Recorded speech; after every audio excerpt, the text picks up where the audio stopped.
Muy buenas tardes con todos. Sean todos ustedes bienvenidos a nuestro 30 Congreso Internacional de Ingeniería, Ciencias Aeronáuticas y Arquiforo Visión 2025, Inteligencia e Innovación. Este evento, como es de vuestro conocimiento, cuenta con la participación de destacados expositores nacionales e internacionales de reconocido prestigio. En esta tarde contaremos con la participación del ingeniero Diego Navarro, quien desarrollará la conferencia virtual El rol de la innovación en el emprendimiento. La conferencia tiene una duración de 1 hora. La sesión de contenido durante 50 minutos y tendremos 10 minutos para las preguntas a nuestro ponente, las cuales las pueden realizar al finalizar o un poco antes del tiempo la conferencia en la sección chat en la parte inferior de la pantalla o hacer la pregunta antes de que termine esta. Seguidamente me complace presentar a nuestro expositor, el ingeniero Diego Navarro. Nuestro ponente, el ingeniero Diego Navarro, es economista especializado en marketing, vicepresidente de emprendimientos de la Fundación Watwani. Actualmente lidera la iniciativa de emprendimiento en Fundación Watwani en América Latina, impulsando el crecimiento y la innovación en la región.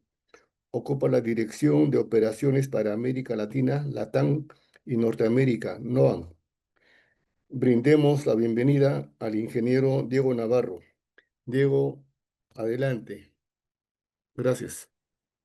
Muchas gracias, Eddie. Es un gusto para mí estar por acá.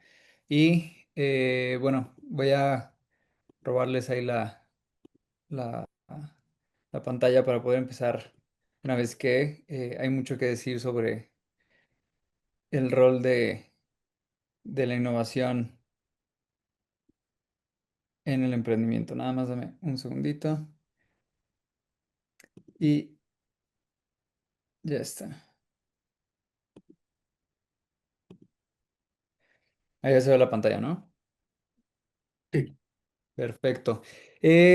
Primero que nada, me gustaría empezar con una pequeña dinámica, nada más para entender exactamente qué es lo que todos tenemos o qué es lo que entendemos todos nosotros por qué es emprender. Entonces, aquí está un QR. Les voy a pedir que saquen sus celulares, lean ese QR.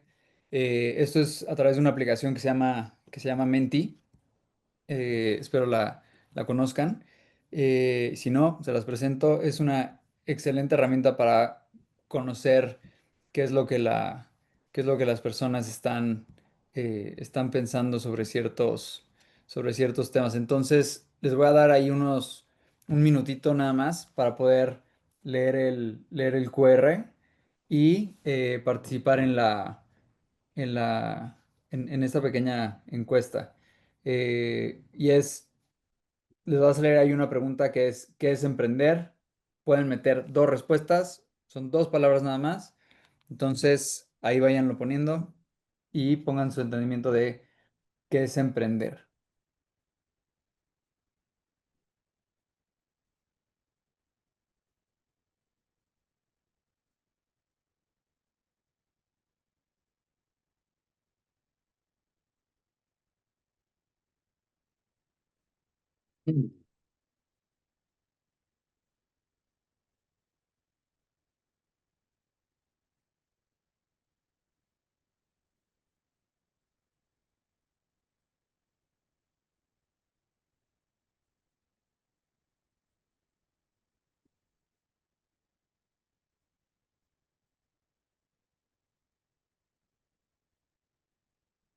Y ahorita voy a compartir otra pantalla muy rápido, que es la del Menti. ¿La pueden ver?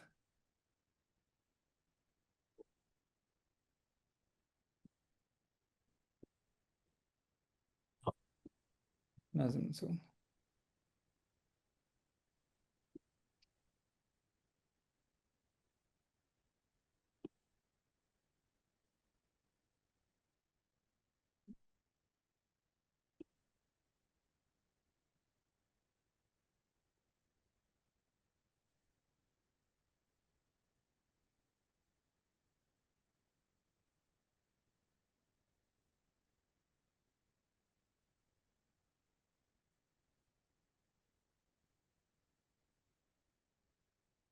Ya, Ahí ya lo podemos. ahora sí, ahora sí. Vale, buenísimo. Bueno, ahorita lo que tenemos por acá, lo que se entiende por emprender, lo que más se ha puesto acá es iniciar un proyecto, empezar algo, innovar, vender, objetivo, desarrollo, ganar, ingenio, pasatiempo, ofrecer, iniciativa, una oportunidad, crear empresa.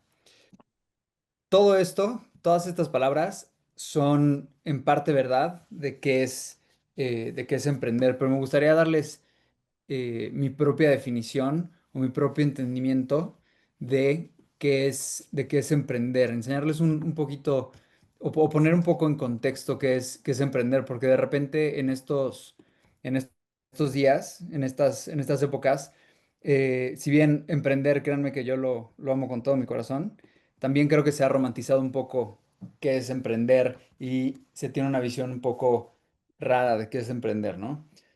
Ahorita digo, hay muchas historias a nivel mundial de empresas que se han creado como Uber, como Rappi, como Binance, algunas empresas que han crecido a nivel mundial de una forma súper acelerada y básicamente emprender se ve un poco como esto. A mí me gusta mucho el montañismo, por eso lo meto como una referencia, ¿no? Es llegar un equipo en la cima, festejando. De repente emprender se puede ver como esto, pero les vamos a hacer un ejercicio pequeño ahorita. Vamos a suponer que yo soy un millonario de locura y les voy a invitar a todos a eh, escalar una de estas montañas gigantescas. Y para escalar una de estas montañas gigantescas, que generalmente las que son las más famosas a nivel mundial son montañas de 8000 metros para arriba, casi todas estas están en Nepal o en Asia. El Monte Everest es una de estas. Y para poder llegar a la cima de estas montañas, que vamos a usar como un tipo de referencia para entender qué es el emprendimiento, que sería básicamente lo mismo subir una montaña que escogimos, se necesita para llegar hasta la cima, después de los 1700 metros, se necesita llegar con un tanque de oxígeno, porque a partir de esos 1700 metros ya no hay suficiente oxígeno para que una persona funcione como debería. Nada más hay como 30% de lo que nosotros necesitamos y nuestro cuerpo invariablemente empieza a morir. Entonces, vamos a suponer que vamos a invitar a 8 personas que están en esta conferencia, que están en línea ahorita con nosotros, a esta aventura. Tenemos ahí 8 tanques de oxígeno. Subirían conmigo si yo les pago todo, ahí tienen sus tanques de oxígeno, vamos a llegar, vamos a tener el mejor equipo del planeta para poder llegar ahí y festejar en la cima. ¿Subirían? ¿Sí o no? Si quieren pongan ahí un comentario en el chat, si quieren pongan algún tipo de reacción o nada más quédenselo para ustedes, pero piénsenlo bien. ¿Subirían sí o no? Creo que la mayoría de la gente diría que sí. Ahora vamos a cambiar un poco las reglas de esto, ¿va? Entonces, vamos a suponer que de todos estos tanques de oxígeno, de estos 8 tanques de oxígeno, solamente algunos tienen el tanque completo, ¿ok? Pero no sabemos cuál. Ustedes van a escoger qué tanque de oxígeno es el que van a usar ahorita, cuando vamos a empezar a subir. Y van a llegar hasta la cima. Pero cuando estén en la cima, se van a dar cuenta que siguen teniendo oxígeno para bajar o ya no tienen oxígeno. Y los que no tengan oxígeno, siento decírselos, pero no van a llegar de regreso a casa. Entonces, cualquier persona que esté acá empieza a escoger un tanque de oxígeno que vean en pantalla. Esa es la primera, ese es el- es- este es- estos son los primeros 2 tanques que les acabo de revelar. Uno de estos, si alguien hubiera escogido ese tercer tanque, no hubiera llegado, no hubiera regresado a casa. Y quien hubiera escogido el quinto tanque, sí hubiera regresado. Ahora sigan escogiendo los tanques. El número 1 y el número 10 tampoco hubieran regresado. Y así es como hubiera pasado a partir de su elección. Entonces, las personas que hubieran escogido el tanque 4, 5 y el 7 sí hubieran tenido éxito de verdad. No nada más llegar a la cima, sino que también hubieran regresado a casa bien. Pero los demás, básicamente, no lo hubieran hecho. Y no quiero poner tampoco en una mala perspectiva o en un mal lugar el emprendimiento, pero emprender tiene sus riesgos, ¿vale? Entonces, emprender es tomar decisiones que muchas veces no sabemos cómo van a resultar. ¿Y qué hay que hacer para poder emprender mejor, por ejemplo? Es tomar algunos riesgos calculados y poder llegar ahora sí a la cima, ¿no? Y digo, ahorita se ve un panorama un tanto negativo, un tanto, oye, es bastante difícil emprender, pero también les tengo una noticia. Emprender de verdad vale toda la pena del planeta. Es una de las cosas más satisfactorias que yo he hecho y que he visto hacer a mucha, mucha gente. Y como nuestro buen amigo, dueño de Amazon y fundador de Amazon lo dice, el riesgo es un componente necesario para el progreso. Sin riesgo, de verdad, no existe el progreso. Sin riesgo, no hay innovación. Sin riesgo, no van a llegar al potencial que pueden desarrollar. Yo tengo también un dicho ahí que es, y esto lo he manejado mucho con mi familia, con mi hermano particularmente, que es, cuando tienes miedo, cuando estás haciendo algo y de repente empiezas a sentir miedo, significa que vas por buen camino. Y aquí creo que necesitamos poner un par de piezas juntas, ¿no? Porque estamos hablando de innovación, estamos hablando de emprendimiento, ¿cómo lo juntamos? Y ahorita estas piezas que quiero poner juntas, las quiero poner de la siguiente manera. Para poder emprender de una manera exitosa, de una forma exitosa, para poder generar innovación, se necesitan una serie de habilidades que pueden ser habilidades como resolución de problemas, pensamiento crítico, eh, también estar abierto a aprender nuevas habilidades con toda la digitalización que está sucediendo ahorita, eh, también aprender a trabajar en equipo. Y una de estas también, por ejemplo, puede ser la resiliencia y esta generación de innovación.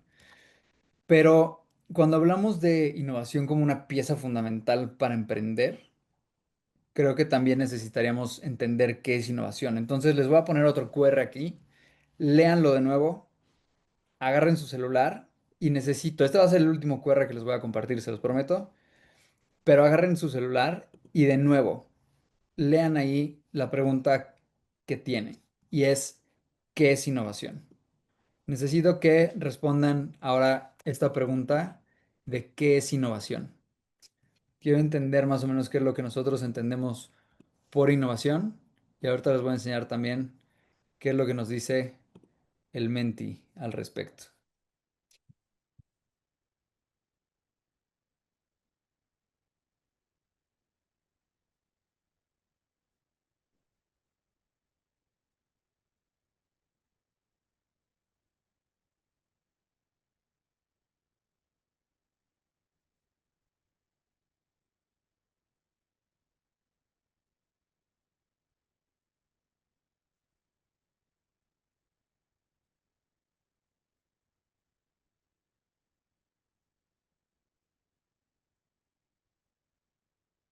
Creo que ya pueden ver la pantalla, ¿no? Tengo ahorita dos cosas nada más de qué es innovación. Participen un poquito más, denle un poco más con a ese QR para entender bien qué es innovación o qué es lo que tienen en la cabeza. Mejorar la realidad, algo nuevo para el bien. Creo que es tener o crear. ¿Qué más? ¿Qué más se les ocurre de qué es innovación?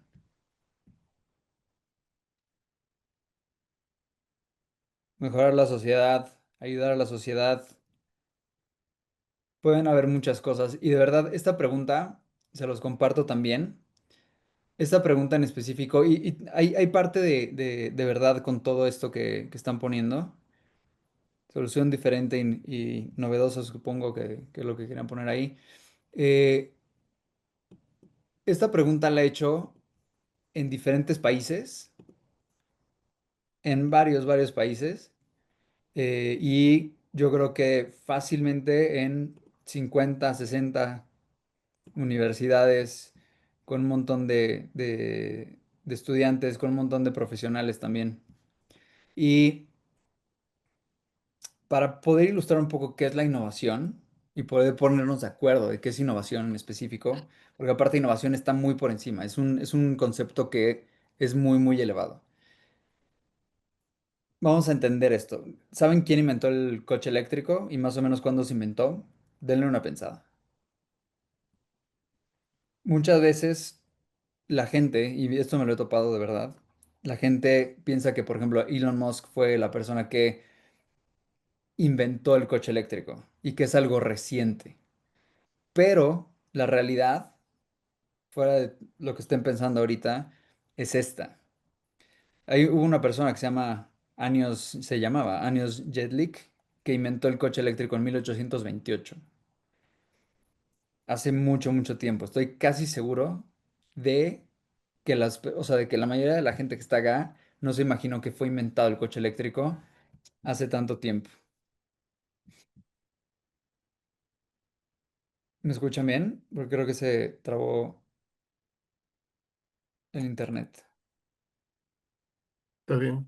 Sí, perfecto. Se escucha bien, se escucha bien. Ah, buenísimo. Entonces, les decía, esto se inventó en 1828 y a partir de 1888 fue que tuvimos ya la versión moderna, tal cual, de lo que es un coche eléctrico, que le llamaban, esto es en Alemania, y esta fue la versión ya más parecida a lo que nosotros entendemos por lo que es un coche eléctrico.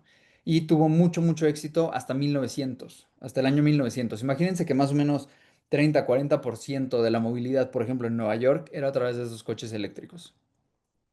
Y ahora, ¿cómo llegaron a la cima los coches de combustión? Eso es algo que nos preguntaríamos, ¿no? Si ya tenemos coches eléctricos, estamos regresando a eso, ¿por qué? ¿Por qué razón fue que los coches de combustión interna tuvieron tanto éxito? Y básicamente, todo eso tuvo que ver con el enfoque en el problema. ¿Ok?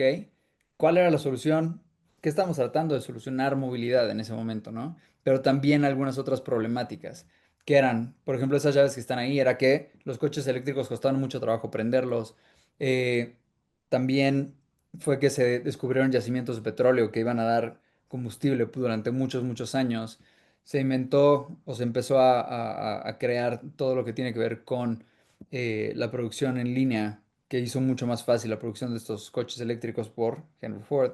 Y los coches eléctricos en ese momento no tenían una autonomía que pudiera permitir a la gente circular durante muchos kilómetros, ¿no? O sea, poder recorrer distancias muy, muy largas. Entonces, el conjunto de problemáticas que existían ahí fue lo que hizo que el coche eléctrico desapareciera y se tomara una solución nueva que era la innovación en ese momento, que era el coche de combustión. Ahora, actualmente el coche eléctrico o el electric vehicle es innovador de nuevo. ¿Por qué está siendo innovador? Y estas son algunas de las marcas que pueden ver en muchos lugares del planeta que están generando innovación, están sacando coches eléctricos, están sacando coches híbridos, están sacando muchas cosas. Pero ¿por qué es esto? La problemática en sí cambió y regresamos un poco a al mismo problema, que es movilidad, pero ahora lo queremos resolver de nuevo con un coche eléctrico.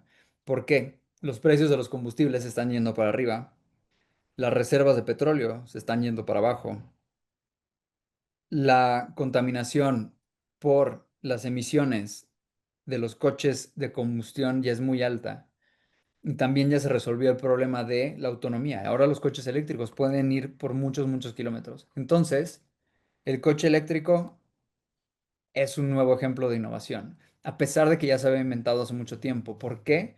Porque ahorita nos encargamos de tomar el problema de una nueva manera. Tomamos una problemática que cambió y ya metimos un nuevo pensamiento y un nuevo pensamiento crítico ahí atrás. Entonces, este es un ejemplo de innovación, pero si se dan cuenta también, no estamos inventando el hilo negro. Por eso está literalmente ese hilo negro ahí. No hay que inventar el hilo negro. Tomamos algo que ya existía. Y acá les quiero dejar un par de definiciones de qué es innovación. Una la da SAP. SAP es una empresa, es el ERP más grande y más exitoso del planeta. Y dice que la innovación es un proceso que se realiza para convertir un problema o una necesidad en una solución, ¿no? Y según Wikipedia, que es algo mucho más general, no sé si tan confiable, pero lo que dice Wikipedia es que es un proceso que introduce novedades y que se refiere a modificar elementos ya existentes con el fin de mejorarlos. ¿Qué tenemos de coincidencia aquí en con el ejemplo que les di antes y estas dos definiciones? Pues básicamente es que no tenemos que inventar un nuevo elemento en el mundo para generar innovación. Podemos tomar cosas que ya existen, reinterpretarlas y a partir de mejorarlas, generar innovación, ¿no? Pero si es tan fácil este tema de innovación, ¿por qué no lo hacen todos? ¿Por qué no lo pueden hacer todos? De verdad no le sale a todo el mundo. Y lo que hemos aprendido ahorita en nuestra vida generalmente es algo muy bueno y algo muy malo para la innovación. ¿Por qué? Este es más o menos el camino que sigue mucha gente. Vamos a la escuela, aprendemos muchas cosas, nos tecnificamos de una forma increíble, aprendemos cosas súper valiosas, vamos por un trabajo, después generamos proyectos, análisis, conocemos un equipo, creamos un producto, por ejemplo, ¿no? Y esos productos a veces son buenos, a veces no son malos. Perdón, a veces son malos. Y por ejemplo, el producto que les puse ahí es uno de los fracasos más famosos de Sony. La empresa Sony a nivel mundial, la de electrónica, es uno de los fracasos más fuertes que tuvo Sony. Entonces, ¿qué pasa cuando nosotros hacemos esto y llegamos a un fracaso? Lo que nos pide la sociedad, o lo que nos pide la gente, lo que nos piden muchas personas es, oye, pues, para generar innovación tienes que pensar fuera de la caja. Regresa a esa misma cosa, ¿no? Innovación, la palabra existe, pero de verdad la entendemos, sabemos de dónde viene. No, está muy ambiguo. ¿Qué es pensar fuera de la caja? También es algo muy, muy ambiguo. Y para esto creo que deberíamos de entender un poquito qué es la realidad. Y me estoy yendo por bases súper, súper fuertes porque de verdad creo que hay un entendimiento un poco raro de qué es la innovación y cómo se genera esta innovación. La realidad, de entrada, si lo pueden ver aquí, estas dos imágenes básicamente son una representación de dos cosas. La primera es, nosotros captamos la realidad a través de un tema sensorial, por ejemplo, que es lo que tienen del lado izquierdo, que es el gusto, el tacto, la vista, el oído, ¿no? Y nosotros captamos toda esta información. Estos son inputs de información, información real. Pero después tenemos otra parte en el cerebro que es la que interpreta. ¿Va? Hay inputs reales que son como si fueran hechos y después tenemos otras partes en nuestro cerebro que ya están prearmadas, preconfiguradas por la sociedad, por la cultura, por nosotros mismos, por nuestra familia, por nuestros profesores, por nuestros hermanos, por todo lo que nosotros tenemos alrededor, que preconfiguran todo lo que nosotros ya pensamos y pasamos a la imagen que está del otro lado. Hay gente que ve a una persona de lado, hay gente que ve a una persona que está de frente. Y esto depende de cómo están preprogramados. Es una interpretación de la realidad. Entonces, ¿qué queremos decir aquí? Es que hay muchas realidades. Entonces, la caja, vamos a definir primero qué es la caja. Y esta caja es educación, experiencia, el análisis que ya hicimos, que es un análisis planea y aplica, que es lo que hemos aprendido durante toda nuestra vida, mide, repite, ¿no? Eso es lo que hemos aprendido en general. Y esta realidad básicamente se interpreta como si fuera un modelo mental. Es como si nosotros fuéramos una máquina o un software y nos meten un modelo para poder trabajar en algo. Tal cual. Esa es nuestra caja y nosotros mismos la hicimos. Y acá me gustaría que entendiéramos un tema, que es el cerebro rápido y el cerebro lento. El cerebro rápido es una parte de nosotros que piensa de manera continua, que piensa de una forma muy, muy rápida, no se detiene a analizar detalles y es muy propenso a errores. Ahora, es automático y es impulsivo. Literalmente véanlo como si, no sé, si estuvieran en una playa y de repente están nadando ahí en el mar y ven una aleta acercándose a ustedes, lo primero que se piensa es, salte de aquí, tiburón, fuera. Si no, te vas a morir. Ahora, el cerebro lento, por otro lado, es el que se usa para tomar problemas específicos y resolverlos, ¿va? Se usa solamente si tenemos un problema en el que tenemos que poner foco. Esto toma esfuerzo y toma mucho autocontrol.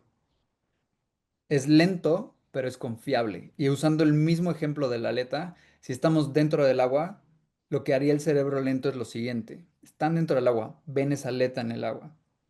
Si ve la aleta saltando y haciendo como olas, saliendo al agua, entrando al agua, saliendo al agua, entrando al agua, lo más probable es que si conocen del comportamiento, por ejemplo, de delfines, dirían, ah, ese comportamiento no es de un tiburón, es de un delfín. No tengo peligro, estoy bien, sigo nadando.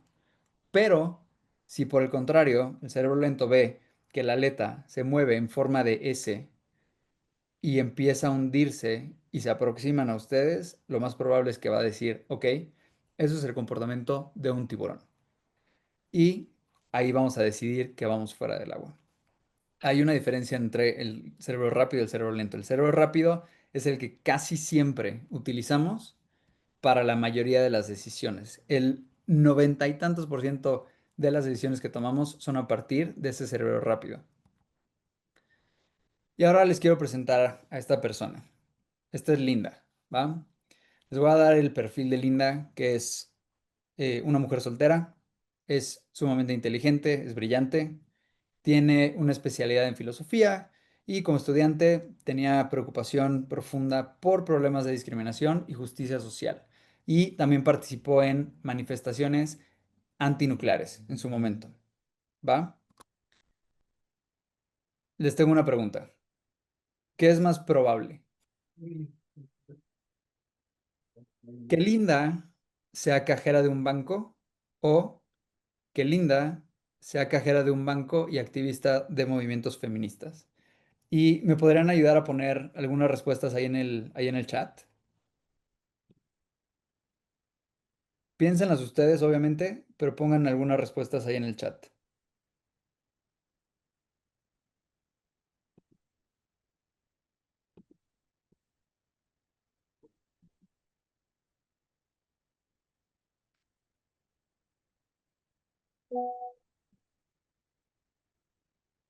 Todavía no veo yo las respuestas ahí en el chat. A uno. ¿Quién más? Piénsenlo bien. Piénsenlo muy, muy bien. Cajera de un banco. Perfecto. La uno, uno. Buenísimo. La 2, la uno. Va. Bueno, para todas las demás personas, por ejemplo, que escucharon esto y no contestaron en sí, este ejercicio se aplicó ya hace mucho, mucho tiempo. Ni siquiera es un ejercicio, es un estudio súper profundo de psicología. Y esto está creado para poder captar cuál es el problema del sesgo. Y este se llama el problema de Linda. Fue creado en 1983, tal cual.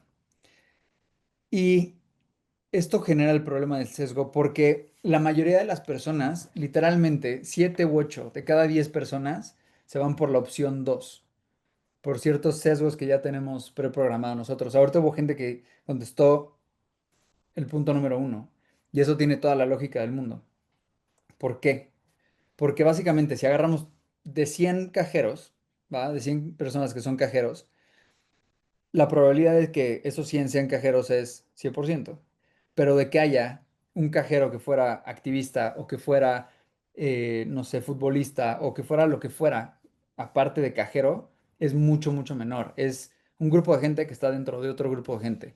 Y esto es lo que trata de probar el problema de Linda. Y de hecho, por ejemplo, cuando yo creé esta imagen, también ChatGPT, porque esta imagen la creó ChatGPT tal cual, le puse un prompt también ChatGPT está sesgado, porque la gente a nivel planetario está sesgado. Y el modelo de inteligencia artificial que utilizamos ahí, pues tenía un pensamiento ya de esa descripción. Si ven, en esa descripción que yo les puse, el perfil de Linda no tenía absolutamente nada de color de pelo, color de piel, color de ojos, vestuario, no tenía absolutamente nada. Y ChatGPT, a partir de todo lo que nosotros como humanos le hemos alimentado, fue que nos dio esta respuesta.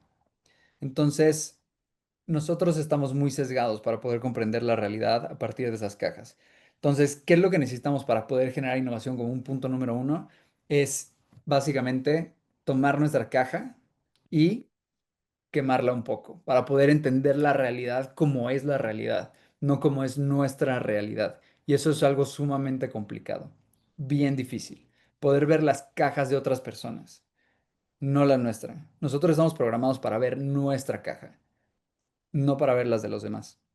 Y esto no lo van a encontrar en ningún libro ni nada así. Esta es literalmente mi interpretación de qué es innovación. ¿Va? Esta es mi ecuación de innovación, mi interpretación de innovación. Y al saber que estamos hablando con ingenieros, me gusta mucho este tipo de representaciones porque creo que dan a entender las diferentes partes que se necesitan para tener un resultado. Y si lo vemos acá es tener un problema, ¿no? Más las habilidades que se necesitan para poder resolverlo. Esto dividido entre la planeación que se tiene que hacer para poder resolverlo, multiplicado por la ejecución que nosotros le pongamos, porque si no ejecutamos es muy difícil, y well-being. Ahorita les explico un poco de a qué me refiero con well-being. Y esto, las flechas que están arriba, que están alrededor, significa que es un proceso continuo. Esto es un proceso, no nada más es una ecuación, es un proceso. Ahora vamos a ir con algunas de las partes. ¿Qué es el problema? Básicamente, el problema es el foco, lo que ya habíamos visto con los coches eléctricos. Es no enamorarnos de una solución, de un producto que tenemos, no generar este sesgo de que yo quiero tener la respuesta de todo, sino más bien entender de verdad el problema, quemar nuestra caja para poder fijarnos bien en otras cajas. A eso se refiere el problema. Después, las habilidades o los skills que se necesitan. Hay habilidades que se necesitan para poder resolver estos problemas. Si no tenemos, por ejemplo, escucha activa, sumamente difícil poder ver la caja de los demás o poder escuchar la caja de los demás. Si no tenemos pensamiento crítico, lo más probable es que vayamos a aceptar absolutamente todo lo que nos dice el status quo y eso no genera progreso. Resiliencia, no lo vamos a hacer bien a la primera si queremos resolver un problema. Probablemente tratemos de hacerlo una, dos, tres, cuatro, 10 veces. Comunicación. Si resuelven un problema y no pueden comunicar esa idea, les digo que está perfecto. Se pueden echar palmadas ustedes mismos a la espalda, pero no va a hacer ningún tipo de bien para el mundo, para la sociedad, para la cultura o para cualquier tipo de beneficio. Entonces es como si no lo hubieran resuelto. Y todas estas habilidades son lo que nos permiten es tener un cambio, es generar un cambio. Y precisamente lo que queremos hacer cuando tomamos un problema es generar un cambio sobre eso. Algunos datos en cuanto a habilidades, por ejemplo, no sé, 87% de las posiciones de management, lo que dice McKinsey es que 87% de esas posiciones básicamente tienen problemas para tener bien desarrolladas esas habilidades. Imaginen esto, ¿no? Tienen todas las empresas del planeta Tierra y 8 de cada 10, 8 o 9, casi 9 de cada 10 gerentes o managers no tienen las habilidades adecuadas para poder llevar a su equipo. Es algo impresionante, es algo que de verdad se tiene que trabajar y se tiene que desarrollar. Vamos con la siguiente, planeación. Y para la parte de planeación lo quiero ejemplificar con un caso muy sonado a nivel mundial. Todos sabemos planear mucho, pero no sabemos probar rápido ni comunicar de una forma eficiente. Ese es un ejercicio que es muy famoso, que básicamente les da espaguetis, ¿no? Pedazos de pasta para poder hacer una estructura lo más alta que se pueda con algunos pesos encima y ganan los que puedan generar más altura con el mayor peso posible encima. Y aquí, en en este ejercicio, les puse dos tipos de personas, y unos son niños y otros son MBAs y son CEOs de empresas. Y esto es real. Esto es un ejercicio que se hizo a nivel mundial. Los que tuvieron el mejor resultado fueron arquitectos, pero porque eso se dedican, algunos ingenieros, pero los niños de kinder, de educación sumamente básica, superaron a CEOs y MBAs de todo el planeta. Ellos lograron generar mejores estructuras en el tiempo que se les dio. ¿Por qué es esto? Los niños lo que hacían era, ok, vamos a hacer algo, planeaban muy poquito tiempo y empezaban a ejecutar y a probar y a probar y a testear y a testear y a testear. Y a partir de esa prueba y error lograban hacer estructuras sumamente altas. Arquitectos, ingenieros, como ya tienen cierto tipo de bases, ya saben cómo poder hacer estas estructuras. Los CEOs tardaban demasiado tiempo en planear. Y lo que podemos sacar de esto es que para poder ejecutar bien una solución, por ejemplo, para poder, no ejecutar bien una solución, para poder testear bien una solución a un problema que creamos que es la correcta, tenemos que planear 20-30% y después ejecutar un 70-80%. Esto hay un estudio de Harvard Business Review que sacaron en 2022 que dice que asignar más del 30% del tiempo a planeación crea un aumento de 50% del riesgo de fracaso. Sumamente importante. Y esto para emprendimiento es oro.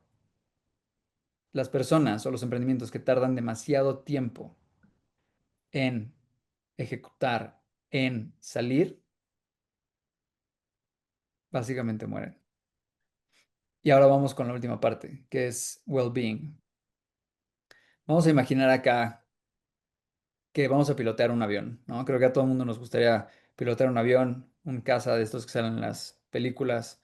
Ese es Maverick, por si no lo sabían, de una película que se llama Top Gun. Es increíble.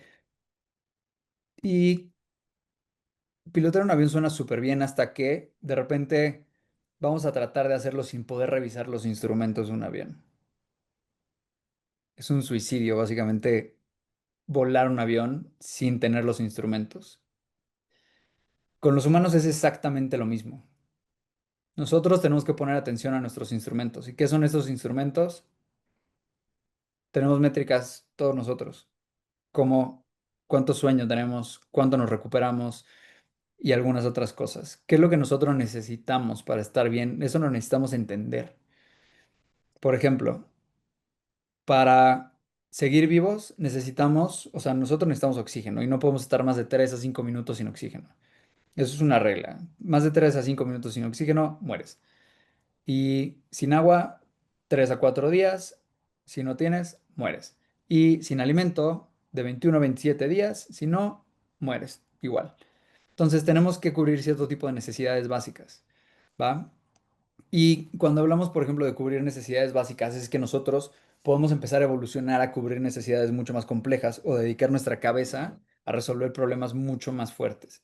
Si ven aquí, esto es una línea de tiempo de la historia, ¿no? Primero era comida, después fuego, seguridad, después movilidad, después sedentarismo, después la época de los metales, después matemáticas, pensamiento, filosofía, después la era industrial y ahorita, por ejemplo, estamos siendo hiper eficientes con inteligencia artificial y demás. Y esto va evolucionando y cada vez es más impactante cómo mientras más cubiertas tenemos cierto tipo de necesidades, mejores problemas o problemas más difíciles podemos atacar.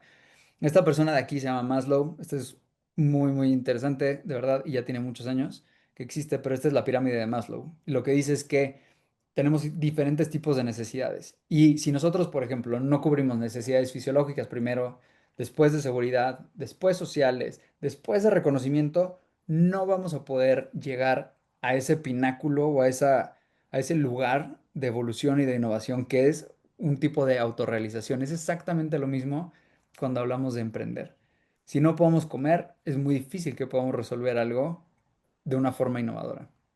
Y esto, cubrir todas estas necesidades en esta forma que va de lo básico a lo más complicado, hace que nuestro cerebro se libere y podamos crear empresas, por ejemplo, como Amazon. Pero, ¿cómo es esto? Se escucha demasiado simple y muy separado de emprender y de lo que es innovación, pero de verdad es la realidad. Por ejemplo, la parte del sueño, ¿no? Dormir bien es una de las cosas más importantes para poder innovar. El sueño tiene literalmente un modelo para poder funcionar. Se divide en tres etapas: sueño ligero, profundo y sueño RM. Sueño es Rapid Eye Movement. Y esto debe de durar entre 6 a 8 horas. Y el que me diga lo contrario está total, completa, absolutamente equivocado porque lo que dice la investigación es esto. Quien diga que puede trabajar perfectamente bien con 4 horas de sueño no es verdad. Quien diga que 5 horas de sueño probablemente no sea verdad. Entre 6 y 8, eso sí puede ser. ¿Por qué? Porque estos ciclos de sueño se dedican a hacer diferentes cosas. El sueño ligero es para que se empiecen a relajar. El profundo es para que todo su cuerpo, su estructura tal cual biológica, se pueda recuperar, reconstruirse y probablemente crecer. Y el sueño RM es lo que repara todo lo que tiene que ver con su pensamiento, con su cerebro. ¿Va? Y esas reparaciones o esas mejoras están creados en ciclos de 60 a 90 minutos. Si no tienen suficientes ciclos, no van a poder hacerlo. Y mientras menos duerman, lo más probable es que se acerquen a algo súper peligroso. La falta de sueño o el dormir mal se conoce como un asesino silencioso y es una de las cosas más conocidas en medicina y las aseguradoras. Las personas que no duermen bien las tienen súper penalizadas, por ejemplo. Pero se pueden hacer muchas cosas, ¿no? No regulamos inflamación, se desatan enfermedades autoinmunes, altera la epigenética, altera muchas cosas. Entonces, las recomendaciones que les puedo dar en esta parte de well-being es, ¿se acuerdan dónde estaba well-being en la fórmula, no? Es básicamente una potencia. Está localizado como una potencia en esa fórmula por esto, porque esto es lo que los va a hacer que puedan llegar a lugares que nunca se habían imaginado o que no lleguen a nada. Las recomendaciones son dormir bien, dormir temprano, entre 10:30 de la noche, 11 de la noche máximo, porque sí se influye aparte el ciclo, o sea, su ciclo circadiano, que tiene que ver con qué es lo que domina su sueño, tiene que ver también con la luz y con el día y la noche, tiene que ver. Nosotros estamos programados por más de veintitantos mil años, o sea, por toda la evolución que hemos tenido, estamos programados. Y que nosotros tengamos una creencia diferente no va a cambiar que ya traemos una preprogramación de miles y miles de años. Y así funcionamos, nos guste o no nos guste. No comer o tomar agua, por ejemplo, de 2 a 3 horas antes de dormir, son algunas de las recomendaciones que yo les puedo dar para que de verdad amanezcan perfectos. La segunda es entorno y estilo de vida. Esto tiene que ver con un tema que se llama epigenética. Epigenética, toda esa programación de la que ya les hablé, que está en sus genes, nosotros tenemos cierto tipo de algoritmos en nuestros genes que dicen qué es lo que vamos a hacer bien o qué es lo que vamos a hacer mal, qué enfermedades traemos, qué enfermedades no traemos. No significa que estemos destinados a no tener ningún tipo de decisión a lo largo de nuestra vida. Lo que sí significa es que nosotros, a partir del estilo de vida que tengamos, podemos activar o desactivar enfermedades a las que somos propensos. Entonces hay que tener mucho cuidado ahí. Nuestros hábitos de verdad nos habilitan para generar más o nos matan también de una forma muy lenta. Entonces, si se sienten mal, si están enfermos, lo más probable es que no vayan a rendir igual. Y si están bien, lo más probable es que tengan mucha energía y muchas ganas de hacer cosas diferentes. Entonces, lo primero que quiero aclarar, por ejemplo, en este tema de innovación es que existe de repente una idea de, oye, desperté con una gran idea, hoy fue el día, hoy soy Jeff Bezos, me imaginé Amazon, bueno, ya, esto es una epifanía, esto es divino. Esto es un mito total, completo y absoluto. Nuestros hábitos de verdad nos permiten ser más creativos, más innovadores o no. Entonces, lo que les puedo decir en cuestión de hábitos de nuevo es priorizar sueño, ejercitar regularmente. Una de las cosas uno de los dos de los indicadores más fuertes para longevidad, para que la gente viva más y viva mejor, es que hagan ejercicio diariamente y su porcentaje de músculo. Si las personas tienen menos músculo, significa que van a morir más rápido. Si tienen más músculo, y no significa que tienen que ser una masa gigantesca de músculo, pero que tienen un buen porcentaje de músculo, de masa muscular, significa que van a tener una mejor vida. Eh, Tener una alimentación saludable y demás, estas son cosas que de verdad no es descubrir el hilo negro, pero sí les van a ayudar a ser más creativos. Entonces vamos a definir ahorita ya qué es la innovación aparte de la ecuación que tenemos. Entonces, esta imagen representa perfectamente bien, desde mi punto de vista, qué es la innovación. La innovación es un sistema. La innovación es un sistema, no es algo que viene del otro mundo, no es una iluminación divina, es un sistema. Se puede replicar, se puede provocar. Es una serie de pasos que que al ponernos a trabajar juntos, básicamente trabajan en un cierto orden para poder alcanzar un objetivo. Y sí se puede crear innovación a partir de un sistema. Y ahorita todavía lo podemos potenciar más a partir de el entrenamiento de estas habilidades de las que platicamos y también, por ejemplo, el uso de tecnologías como la inteligencia artificial.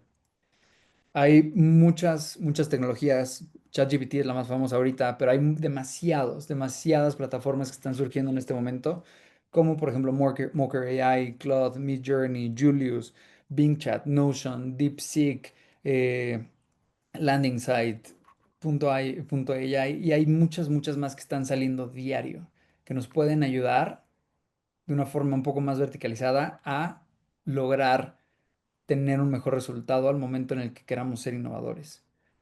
De hecho, por ejemplo, hay una página que se llama an AI for That.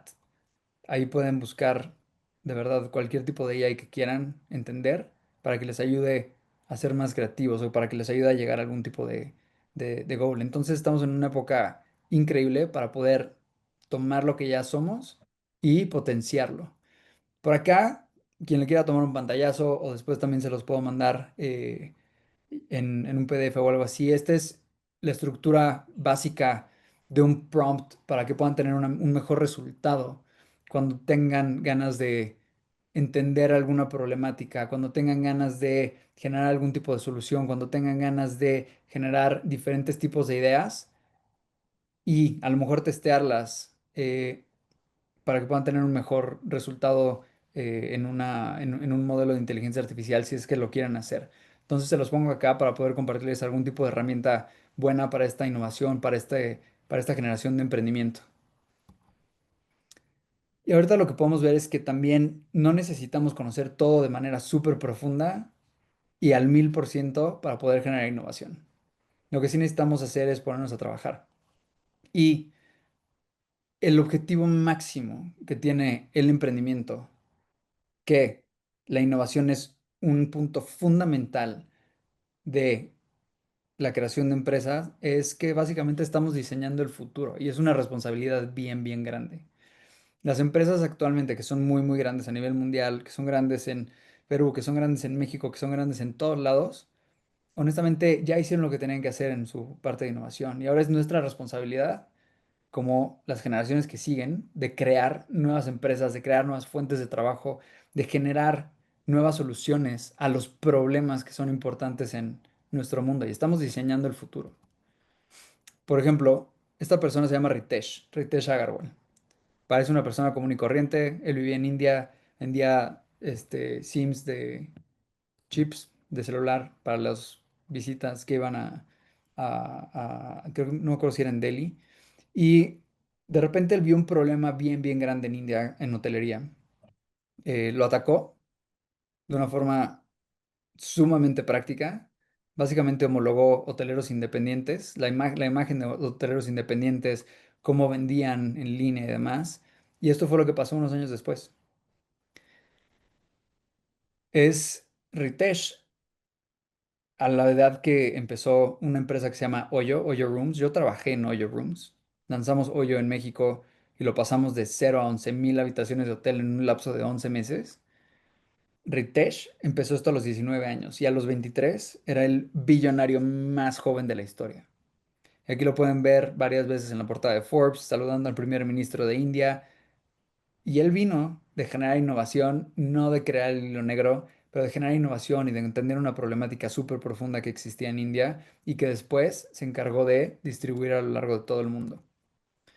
Y esto, lo más importante, no sé cuántos sepan qué es lo que tenemos en pantalla, pero estas son neuronas espejo. Básicamente esto significa que cuando alguien hace algo y llama la atención y es interesante y da un buen resultado, otras personas que estén cerca o que estén viendo lo que está haciendo esa persona se contagian de ese comportamiento y estas neuronas espejo replican ese comportamiento. Esto es lo mejor de la innovación y del emprendimiento, que es contagioso. Cuando hay una persona que lo empieza a generar, empieza a aprenderse como esos cerillos que ven ahí y ya no se puede detener en algún momento. Y esto es lo que provoca. Estas son algunas historias de emprendimiento de Latinoamérica, ¿no? Kavak en México, The Respect Company, Mudafy, Tienda Nube, que viene de Argentina, Justo, Clip, Rappi, Gilnat, él es un emprendedor que está trabajando también con nosotros y hay muchas más. Y todo esto pasó a partir de que empezó, por ejemplo, un punto de innovación. aquí, por ejemplo, cuando vemos a Rappi en Colombia, todo lo que salió a partir de empleados que trabajaban dentro de Rappi, trabajaban en estas innovaciones para poder hacer que esa empresa creciera, fueron generando nuevos fundadores y fueron generando nuevos emprendimientos y nuevas soluciones que crearon todas esas empresas que están alrededor. Es contagioso. Les digo, la innovación es sistema, no es una epifanía, es un sistema. Y lo que quiero decirles también con esto es que no tengan miedo. Esta persona se llama Nims Dai, una persona común y corriente de Nepal, que después escaló los 14 picos más altos del planeta en 7 meses, siendo que la persona anterior los escaló en 16 años. Y como Nimsdai, por ejemplo, ellos, un día no se podía escalar el Everest y lo habían tratado de escalar 10.000 veces y todo el mundo decía que era imposible. Y 24 horas después, ellos dos la escalaron, es que escalaron este monte de Everest hasta arriba, o sea, a la cima. Y ahora miles de personas lo escalan. No es fácil, pero ya miles de personas lo escalan y desarrollaron después leyendas como Nimsdai, por ejemplo, que también tiene su componente de innovación, ¿va? Este, por ejemplo, y esto nada más me quiero ir a un último punto en esta parte de innovación, porque las cosas no se pueden hacer solos. Y les quiero hablar también un poquito del valor de las redes en esta generación de innovación, en este emprendimiento, de lo que voy a hacer a partir del montañismo. Este soy yo en un viaje que tuve ahorita a principio de año, en 2025, en Argentina, para escalar y hacer un summit ahí en el Monte Aconcagua. Es un monte de 7.000 metros de altura. Increíble, súper particular. Es muy exigente físicamente. Entonces ahí estábamos muy felices con todo el equipo de la expedición y demás. De hecho, al que ven con gorra que está al lado de que tiene una playera azul, él es parte del equipo de Nimsdai. Yo fui con ellos, o sea, de verdad quise ir con los mejores. Y este soy yo, el último día de mi expedición. Yo llegué a 5.800 metros de altura y ya no podía, o sea, ya no pude más. Básicamente, y estoy en un nivel de exigencia física muy, muy bueno. Pero pasó algo que me empecé a sentir muy mal. 2 días no puedo dormir nada, puedo dormir como 5 minutos, despertándome de verdad con terrores en medio de la noche. Eh, y de repente empecé a escupir sangre un día que amanecí y fui con los guías y básicamente me sacaron en helicóptero de ese lugar, pero yo iba con un objetivo muy particular, que era, mi papá había muerto bueno, murió hace 2 años, de una forma complicada y siempre me acompañó a muchas aventuras. Y en este viaje yo llevé un reloj que me dejó mi papá y ese reloj yo no lo pude llevar a la cima. Lo que yo quería hacer era llegar a la cima para tomar una foto con ese reloj y enseñársela a mamá y demás. Y cuando ya me bajaron, pues fue un tema de que no voy a llegar. Pero me voy a saltar ahorita esta parte. eh, pero cuando me iban a bajar en el helicóptero, hablé con TJ, que era el líder de expedición, y le di el reloj de mi papá. Expliqué.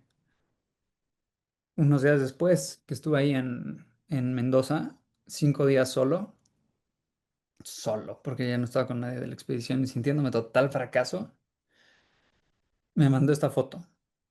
Yo no pude llegar a la cima de ese monte, pero sí logré mi objetivo a través de la red de apoyo que tenía ahí. Súper importante.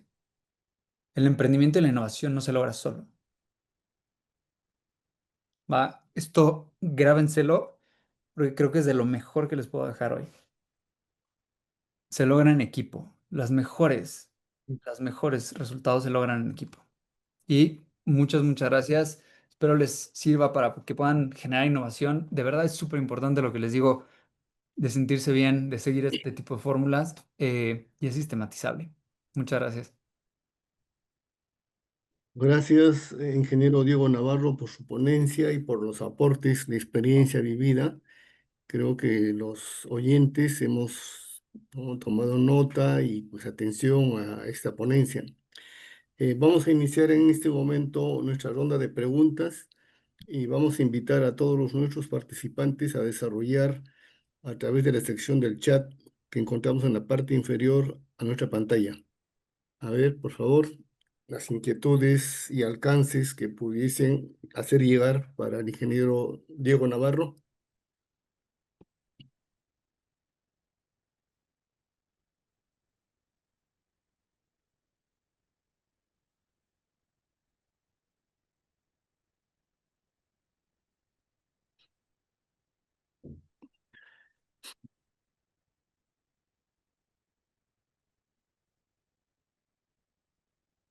A ver,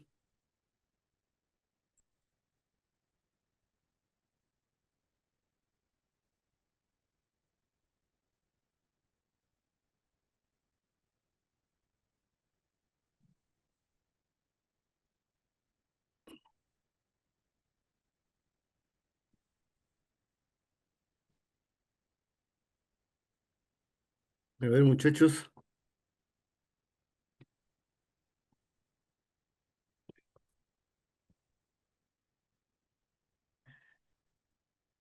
para ganar un poco tu tiempo, también quisiera una inquietud personal, Diego, respecto a cómo pueden los pequeños emprendimientos usar tecnologías digitales como inteligencia artificial, automatización o análisis de datos para innovar sin grandes inversiones.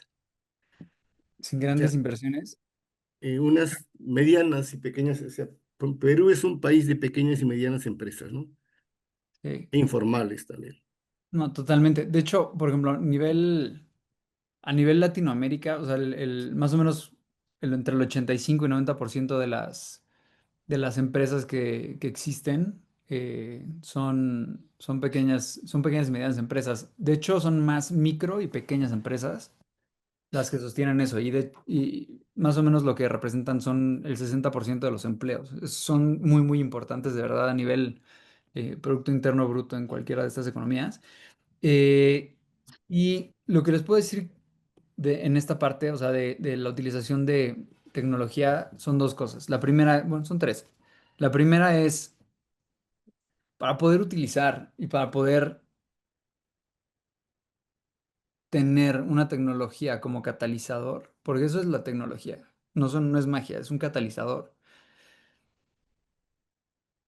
Para poder usarlas como catalizador, primero se tienen que tener las bases de negocio muy, muy sólidas. Entonces hay que hacer la tarea entendiendo el problema, desarrollando y entendiendo los mercados en donde nos vamos a poner a trabajar, entendiendo sobre canales de distribución, entendiendo diferentes tipos de cuestiones. Una vez que ya tenemos esa primera base sumamente sólida, después sí podemos empezar a usar tecnología para catalizar todo esto.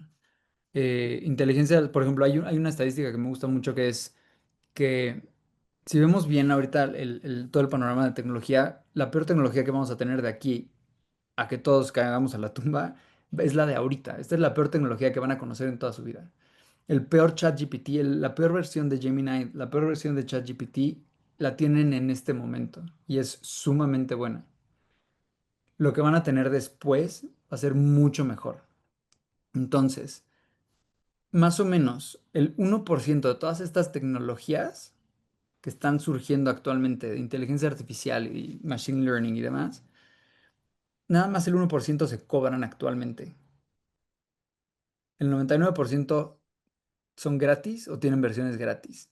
Eso no va a ser así siempre. Eso va a cambiar en los próximos años. En 5 años, 10 años, les prometo que va a ser mucho más caro. Y de hecho yo ahorita, de verdad, o sea, doy gracias que ChatGPT no cuesta $1000 mensuales, porque igual los tendría que pagar. Es indispensable. Entonces, ahorita es en la mejor época en la que podemos utilizar todo este tipo de tecnologías de o sea, de bajo costo, pero tiene que ir muy amarrado a todas estas bases de negocio, a ciertos objetivos. ¿Para qué se usa un ChatGPT? Es un LLM, puede ser muy bueno para generar copies o para generar algunas otras cosas. Hay otras tecnologías que son excelentes para análisis de datos, como Claude, por ejemplo. Si quieren análisis estadístico, hay una que se llama Julius, que es fantástica para análisis estadístico. Eh, y es tener bien definidos esos objetivos para después encontrar la tecnología que nos va a permitir hacerlo de una manera más fácil, más barata y más escalable. Entonces, esa Y, sería mi respuesta. y llevado eso, se podría, lo que acabas de exponer, por ejemplo, aplicado en lo que es la economía circular, es una oportunidad de innovación. Pero totalmente. En la economía circular, de hecho, vean, antes, no, quiero poner esto en contexto. Antes, para poder entender la economía circular de cualquier cosa, ¿no? En cualquier mercado, tenían que generarse investigaciones de años y de presupuestos sumamente altos. Y para poder llevar algún tipo de solución a mercado, era algo sumamente difícil y sumamente caro.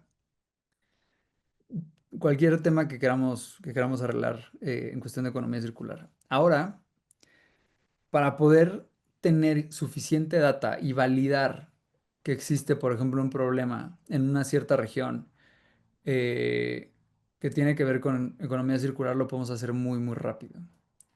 Lo podemos hacer con, no sé, por ejemplo, con Deep Research de Gemini. Podemos generar un prompt que tenga un cierto objetivo, que necesita analizar un cierto mercado, puede ser Latinoamérica, puede ser Perú, puede ser México, puede ser lo que sea. Y a partir de ese prompt, nosotros podemos tener una validación de que el problema existe, la demanda es alta, baja, mediana o no, si va a poder ser sostenible o no va a poder ser sostenible, qué impacto va a poder tener en una región y lo más probable es que también podamos diseñar las herramientas y los aparatos necesarios para generar información suficiente de cómo deberíamos de crear la solución para arreglar ese problema. Y todo eso desde la pantalla de una, de una computadora. Casi gratis. Casi gratis. Creo que o sea, de las pocas inversiones que tendrían que hacer ahí serían, ¿qué les gusta? Si quieren tener un modelo un poco más sofisticado, $20 en un mes y tiempo. Eso sería lo único que tendrían que hacer para poder empezar a poner en marcha una solución de economía circular. Entonces es una oportunidad gigantesca. Perfecto. Bueno, muchas gracias, ingeniero Diego Navarro, por su respuesta. Pues es un tema muy, muy vital, muy importante que causa un poco de confusión respecto a lo que es innovación, creatividad, el problema, la solución. Entonces, ese entorno quizás sea uno de los escollos que todavía no logramos, digamos, ¿no? Conectar para viabilizar ideas de emprendimiento que están dando vueltas, ¿no? Y que esperemos contar con el apoyo y contacto a través de Watwani para, pues, motivar a los potenciales emprendedores que están, digamos, incursionando. Agradecemos a nuestro expositor, Diego Navarro, en nombre de nuestro rector, doctor José Antonio Chan Escobedo, y de nuestro decano, doctor Luis Cárdenas Lucero. Le hacemos la entrega virtual de su certificado. Muchas gracias nuevamente y muy agradecidos por la deferencia y el apoyo. No, muchas gracias a todos. Y nada más para cerrar, me gustaría contestar esa última pregunta que pusieron ahí. Si la inteligencia artificial reemplazará algún momento la eficacia de tener un equipo detrás de la innovación, yo creo que no la reemplaza, la acelera. Eh, no la reemplaza para nada. La acelera. Por eso les ponía en esa fórmula, hay un gran componente humano para poder generar esa innovación. Y de hecho, una de las cosas que se ha demostrado una y otra vez donde quiebra la inteligencia artificial es en ser original. Entonces, la inteligencia artificial, si no lo ha vivido, si nosotros no le pusimos ya un input o sea, un input con una cierta metodología y un cierto resultado, no va a dar otra cosa. Nosotros sí lo podemos crear. Muchas No al gracias. revés. Perfecto. Entonces, muy agradecidos y hacemos llegar nuestro reconocimiento y compromiso con la Fundación para tener acceso a materiales y a tus referencias. Siempre, lo que necesiten, Eddie. Muchas gracias por todo. Gracias. Perfecto. Estamos seguros que cada unidad a ustedes, estudiantes, los haya hecho recapacitar de las conferencias y los invitamos a seguir acompañándonos en nuestra próxima conferencia virtual. Gracias a todos por su participación.